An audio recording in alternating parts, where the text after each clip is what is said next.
¿Cuánto durará el clan Ortega dentro de la dictadura? ¿Cuándo caerá la dictadura? Repito, ¿cuánto durará el clan Ortega dentro de la dictadura? ¿Cuándo caerá la dictadura? Enfatizo porque estas son dos preguntas distintas, aunque estrechamente conectadas entre sí. El clan Ortega parece estar en los metros finales de su camino sangriento. Sus días al frente de la dictadura como cabeza y representantes visibles despóticas del sistema del poder están contados. Se han convertido, aunque parezca irónico, en un problema para la dictadura. Es verdad que predecir el calendario de la historia es un ejercicio temerario, pero a nadie debería sorprender si en el futuro previsible, que a lo mejor podría ser menos de un año, las figuras odiosas y odiadas del Carmen dejen de estar en el centro y en la cúspide del sistema, que sean destronados por ejércitos y políticos aliados al ejército, junto a poderes fácticos domésticos, el gran capital oligárquico, y extranjeros, el gobierno de Estados Unidos, que buscan, por encima de todo, estabilizar el sistema para manejar sus riesgos económicos, políticos y geopolíticos. Esta, que yo llamaría la confabulación, entre comillas, cívico-militar, es, para usar el lenguaje embustero de las élites, la única salida cívica o aterrizaje suave que les queda. Fracasó y está condenada al fracaso cualquier posibilidad de un arreglo negociado y elecciones con el clan Ortega que dé paso a un gobierno estable, ni siquiera necesariamente democrático, apenas estable. La probabilidad de un arreglo tal ha sido demostrado es cero. La lógica y una montaña de evidencia confirman esta hipótesis.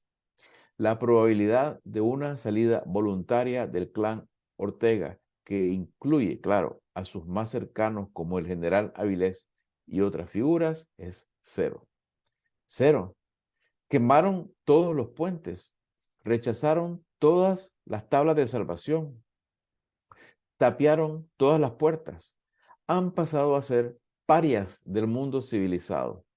Incluso para la izquierda, cuya nostalgia de la llamada revolución sandinista les impedía ver lo que estaba a la vista. El veredicto, por ejemplo, de los expertos de la Unión Europea no podría ser más demoledor.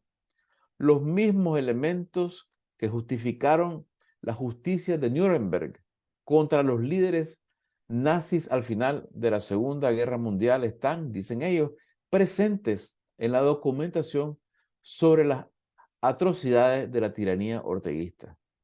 Ningún gobierno europeo puede pasar por alto esta conclusión, ni ningún gobierno latinoamericano que quiera estar en compañía conveniente puede hacerlo, puede ignorarlo o ignorar el devastador pronunciamiento del gobierno del presidente Petro en Colombia, la condena tenaz del presidente Boric y su coalición socialista, comunista, progresista en Chile, la del expresidente socialista Mujica de Uruguay, la del gobierno argentino, la del gobierno del Partido Socialista Obrero Español y el alejamiento incluso del gobierno de México. Todas estas circunstancias hacen difícil que se materialice la opción de apretar el botón de pausa en el conflicto en Nicaragua que hubiera preferido la administración Biden, temerosa del después, de que la caída del clan Ortega llevara a un estado fallido, uno que no lograra evitar el caos y la migración masiva de nicaragüenses en dirección al río Bravo. El plan estadounidense también enfrenta la postura enormemente disruptiva para ello de Monseñor Rolando Álvarez. Y esto también, que es clave, el cálculo estadounidense de los tiempos políticos de Nicaragua podría estar muy errado. Con la pausa, entre comillas, los planificadores del Estado gringo esperaban prevenir, particularmente en 2024, las imágenes de refugiados acumulándose en la frontera sur que la prensa pro-republicana presenta como una amenaza para la seguridad del país del norte. Pero la crisis del dominio del clan Ortega dentro de la dictadura atraviesa una fase profunda y terminal, y hay fuerzas implosivas en marcha que no están ajustadas al reloj de las elecciones de Estados Unidos. Las luchas en el seno de la dictadura son a la vista de todos encarnizadas, producto del miedo que recorre el sistema ante lo que intuyen es el fin que se aproxima inexorablemente. Los actuales líderes del sistema, el clan Ortega, no pueden impedir el fin. De hecho, al hacer lo único que pueden hacer, reprimir crudamente, hacen que su dominio se resquebraje más y aumentan el riesgo para el sistema en su conjunto, para la dictadura en su conjunto. Para empeorar aún más el deterioro del liderazgo orteguista del sistema, a nadie escapa que sus maniobras incluyen un ribete visceral que no solo viene de la hazaña enfermiza de Rosario Murillo, sino de la desesperación por mostrar poder que padecen los tiranos cuando ven su poder en serio peligro. Cuando así actúan, y es inevitable que así actúen, no solo es maldad, es necesidad estructural, es producto de la lógica del sistema, crean crisis tras crisis dentro de la crisis, reducen cualquier posible ganancia de sus movidas tácticas y hacen más difícil a cualquier político, cualquier actor político internacional, por más paciente y tolerante que sea, de acompañarlos en un nuevo acuerdo. Ejemplo claro de esto es lo que ocurrió con el destierro de los 222, pactado con Estados Unidos a un riesgo político significativo para la administración Biden. Esta hubiera querido construir una narrativa limpia de liberación de reos políticos que les permitiera sostener su afirmación de que se trataba de un paso positivo que permitiría abrir las puertas al diálogo. Y aunque estas frases hayan quedado en lo que llaman los talking points, o sea, el libreto oficial de comunicaciones sobre el evento, en la práctica el propio clan Ortega se encargó de hacer que lo ocurrido se viera no como un acto positivo, sino como uno de crueldad, no como uno de apertura, sino como evidencia contundente de su intransigencia. En circunstancias así, hay una alta probabilidad de que las fuerzas implosivas avancen a una mayor velocidad que la prudencia táctica electoral del gobierno de Estados Unidos.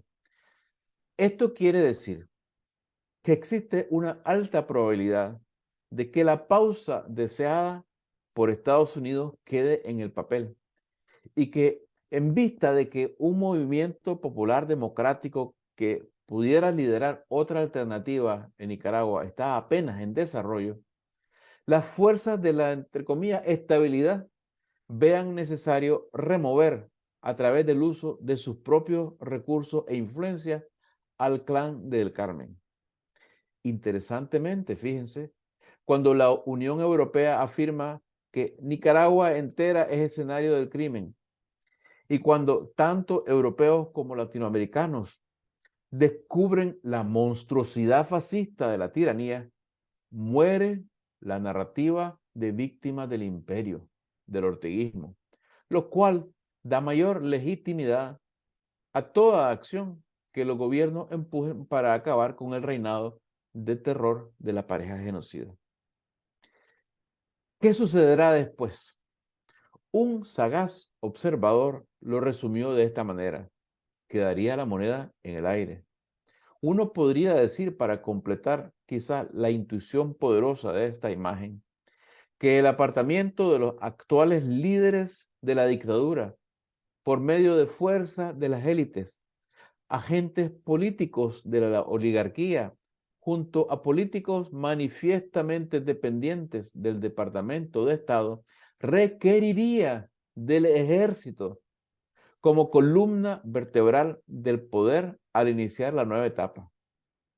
En otras palabras, nacería, aunque no necesariamente sobreviviría, una dictadura militar, una nueva dictadura militar. Se abriría entonces una nueva etapa de lucha sumamente incierta en el camino hacia la democracia que deseamos. ¿Qué debemos hacer los demócratas? Nuestro objetivo final es la revolución democrática, es decir, el reemplazo del sistema que dio nacimiento al régimen actual y que las élites buscan transformar en otra dictadura revestida de camisas y blusas blancas quizás, pero dictadura al fin, en el sentido de que si el ciudadano no es el protagonista libre para fundar nuestra república democrática, no existe democracia, existe dictadura, anclada en el poder del ejército. Pero fíjense que aún los más reacios entre las élites deben entender que por hoy, mientras exista el orteguismo, mientras el clan del Carmen lidere el sistema de poder, la pareja demencial del Carmen los puede despojar de todo, aunque se arrodillen continuamente ante ellos. Porque lo que las élites tienen bajo el orteguismo son privilegios otorgados por la mafia en el poder, no derechos. Por eso es que derechos para todos, privilegios para nadie, es un principio que nos protege a todos en justicia. Por eso es que a todos nos conviene juntar fuerzas y recursos para tres tareas fundamentales. Una es trabajar para que Estados Unidos, Europa y las instituciones multinacionales asfixien financieramente al régimen. La asfixia financiera sería letal para el clan del Carmen. Con seguridad haría que el proceso de implosión terminara de desgarrar, de desguazar su régimen y lo debilitaría de tal manera que los ciudadanos podrían más fácilmente sublevarse y recuperar el país para todos. La segunda es preguntarnos cómo, en vista de la ausencia de cualquier opción negociadora de elecciones con Ortega, cómo coordinamos acciones y recursos y los ponemos en manos de la resistencia interna para que un movimiento popular democrático emerja con fuerza. Esto no solo serviría para avanzar en la destrucción de la dictadura, sino que minimizaría la violencia del proceso de cambio, que es un temor justo y generalizado. La tercera es iniciar el diálogo entre los ciudadanos nicaragüenses de todos los sectores, ricos, pobres, del campo, de la ciudad, de todos los grupos ideológicos y étnicos, de toda la diversidad de intereses y visiones, para que el orteguismo no sea sucedido por una nueva dictadura, sino por un sistema en el cual los conflictos inevitables de la sociedad puedan negociarse sin que un Estado mate o sus ciudadanos se maten entre sí. Estas son las tareas del momento, tareas insoslayables, inevitables para todos, que tenemos que realizar para bien de todos, tanto de quienes están dentro del territorio bajo la represión fascista, como de los cientos de miles de desterrados, despojados de patria por una mafia criminal. Estas tareas son cruciales para quienes aspiran, para quienes aspiramos con toda justicia a que se haga justicia y se construya una auténtica democracia con una nueva constitución preparada por una asamblea constituyente democráticamente electa por circunscripción territorial y validada por referéndum popular. Sin referéndum popular no habrá nueva constitución democrática, legítima, independientemente de los escenarios que se nos presenten en el camino. Y debemos tratar de dar forma democrática a cada uno de estos escenarios. Lo esencial es no perder el norte Y recordar siempre que solo cuando el ciudadano sea el centro de la política será democrática. Y que sin democracia no hay libertad. Y que para que el ciudadano sea el centro de la política, debe organizarse alrededor de una agenda libertaria democrática y conquistar para la ciudadanía el poder real, a la vez que se despoja al Estado de los medios para centralizar el poder y convertirse en opresor. El ejército, por ejemplo, debe ser reemplazado por varias fuerzas de defensa bajo mando civil en las que puedan participar todos aquellos soldados cuyas manos no están manchados por los crímenes de los generales. La Policía Nacional debe ser reemplazada por policías municipales, aplicando a los policías decentes el mismo criterio que arriba se aplica a los soldados decentes. Nicaragua será libre. Recuperemos Nicaragua para que sea libre. Hagamos de este momento el momento de una unidad amplia para lograr esas metas.